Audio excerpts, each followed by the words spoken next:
அனைவருக்குமே வணக்கம். சற்று முன் கிடைத்திருக்கக்கூடிய ஒரு மிக மிக முக்கியமான செய்தி ஒன்று வெளியாகியுள்ளது.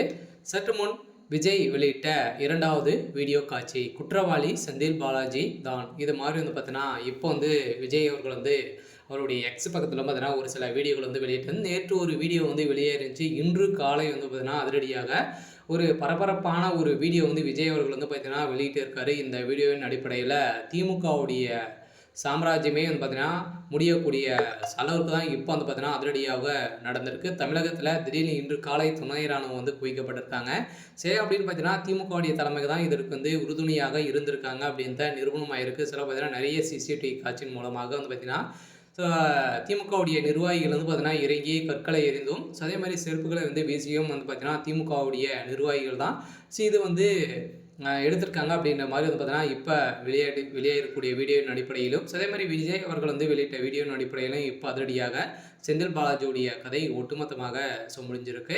ஸோ இதை பற்றி இந்த வீடியோவில் நம்ம முழுமையாக பார்க்கலாம். ஸோ அதுக்கு முன்னாடி நம்ம சேனலுக்கு இப்போ தான் நீங்கள் முதல் முறையாக வந்திருக்கீங்க அப்படின்னா மறக்காமல் நம்மளுடைய சேனலை சப்ஸ்கிரைப் பண்ணி சப்போர்ட் பண்ணுங்கள். ஸோ வாங்க வீடியோக்குள்ளே போகலாம். ஸோ பார்த்தீங்கன்னா அதிரடியாக கரூரில் நடந்த சம்பவத்தின் அடிப்படையில் விஜய் அவர்கள் பார்த்தீங்கன்னா அடுத்த நாளே 2 நாட்கள் கழித்து மனுங்கள் கலைத்து அவர் வீடியோ ஒன்று வெளியிட்டிருந்தார். மீண்டும் அரசியல் பயணம் தொடரும் அப்படின்றத உறுதியாக சொல்லியிருந்தார். இதை தொடர்ந்து பார்த்தீங்கன்னா அடுத்து இதுக்கு குற்றவாளி யார் அப்படின்றதும் பார்த்தீங்கன்னா அவர் சொல்லியிருந்தார். முழுக்க திமுக செய்த ஒரு கூட்டு சதி தான் அப்படின்றத பார்த்தீங்கன்னா ஒரு தகவல் பார்த்தீங்கன்னா ஒரு வீடியோ வெளியிட்டு இருந்தால் அதே மாதிரி 2வது வீடியோவில் பார்த்தீங்கன்னா ஒரு சிசிடிவி காட்சி வெளியிட்டிருக்காரு. இந்த காட்சியின் அடிப்படையில் தான் இப்போ திமுகவுடைய தலைமையகமே பார்த்தீங்கன்னா பெரும் அதிர்ச்சியில் இருக்காங்க. சொல்ல பார்த்தீங்கன்னா செந்தில் பாலாஜி அவர்கள் செய்து யார் தவறுகள் செய்தாங்க அப்படின்றத அவங்களுக்கு தெரியும்.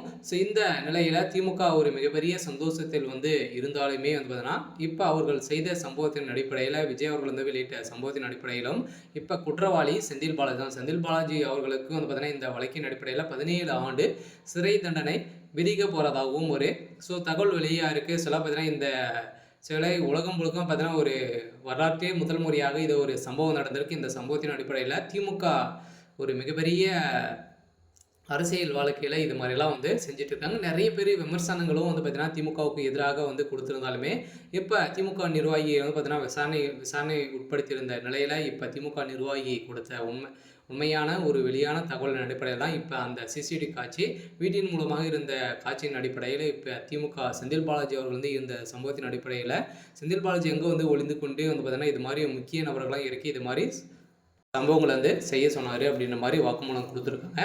சரி, ஓகே. இன்னைக்கான அப்டேட் இதுதான். மறக்காமல் நம்மளுடைய சேனலை சப்ஸ்கிரைப் பண்ணி சப்போர்ட் பண்ணுங்கள். தேங்க்யூ.